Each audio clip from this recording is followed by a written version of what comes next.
नमस्कार मैत्रिणींनो. आज आपण आयुर्वेदिक तेल घरच्या घरी कसं बनवायचं ते पाहूयात. चला तर मग साहित्य बघूया. कलोंची बी घेतलेलं आहे, म्हणजेच कांद्याचं बी,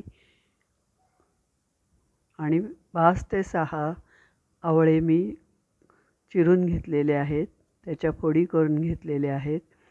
एक कांदा, मोठा कांदा घेतलेला आहे, आणि जास्वंदीची फुले 10 ते 12, कढीपत्ता 1 वाटी, त्याची पानं 1 वाटी भरून घेतलेली आहे, आणि 1 वाटी कडुलिंबाची पाने, मेथ्या 1 चमचा, आणि खोबरेल तेल.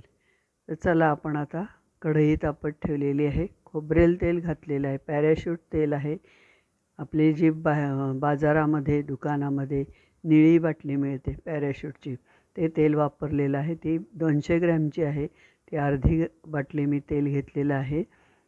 आता हे पहिल्यांदा आपण आवळ्याच्या फोडी त्या गरम तेलामध्ये घालूयात. त्या छान परतून झाल्या की मग आपण दुसरं कढीपत्त्याची पाने घालूयात. आता कडुलिंबाची पाने 1 वाटी तीसुद्धा घेतली, आणि 1 वाटी कढीपत्त्याची पाने, 10 ते 12 जास्वंदीची फुले, लाल जास्वंदी असते ती घेतलेली आहे.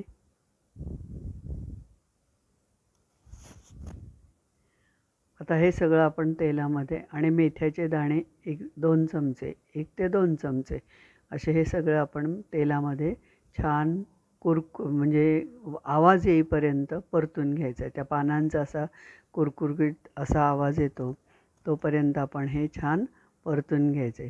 आता कांदा घालूयात. 1 कांदा बारीक चिरून घेतलेला आहे. आता हे छान सगळं आपण तेलामध्ये परतून घेऊयात. जोपर्यंत ह्याचा असा तळल्याचा किंवा काळेपणा येत नाही तोपर्यंत आपण हे तेलामध्ये परतून घ्यायचं आहे. हे बघा, तुम्ही बघू शकता असा रंग येतो. आता त्यामध्ये आयुर्वेदिक म्हणून आपण डोक्यामध्ये कोंडा खास सुटू नये म्हणून तुळशीची पाने घातली. तीसुद्धा आपण अशी 4 ते 5 पानांचे गठ्ठा घेतलेला आहे. असा आपण हे सगळं आता छान परतून झालेलं आहे. हे बघा, हे तेलाचा रंग किती छान आलेला आहे, तुम्ही बघू शकता. असं हे पूर्ण काळं होईपर्यंत सगळं आपण जिन्नस परतून घ्यायचे आहेत, आणि त्याचं तेल नंतर आपण गाळून घ्यायचं आहे.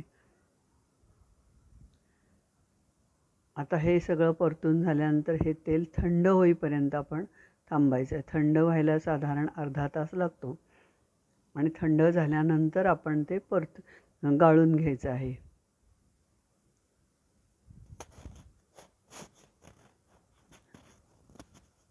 आणि गाळून घेतल्यानंतर हे जे वरती पानं शिल्लक राहणार आहेत ते आपण मिक्सरमधून बारीक करून घ्यायची, आणि परत ती तेलामध्ये मिक्स करत राहायचं.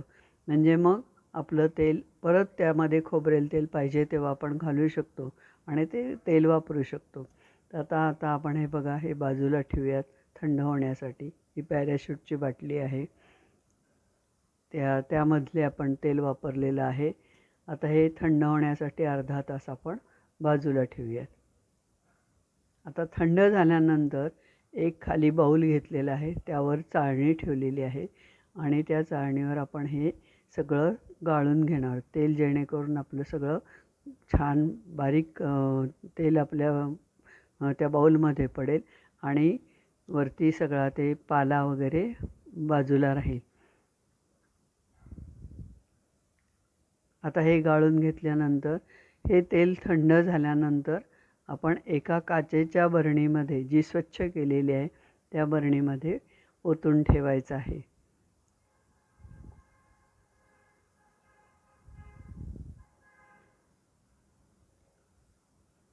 हे बघा, हे तेल तुम्ही बघू शकता.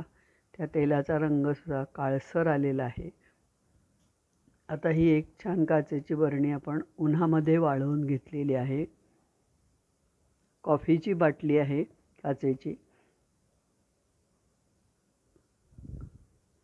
आणि आता हे तेल आपण त्या बरणीमध्ये ओतून घ्यायचं आहे.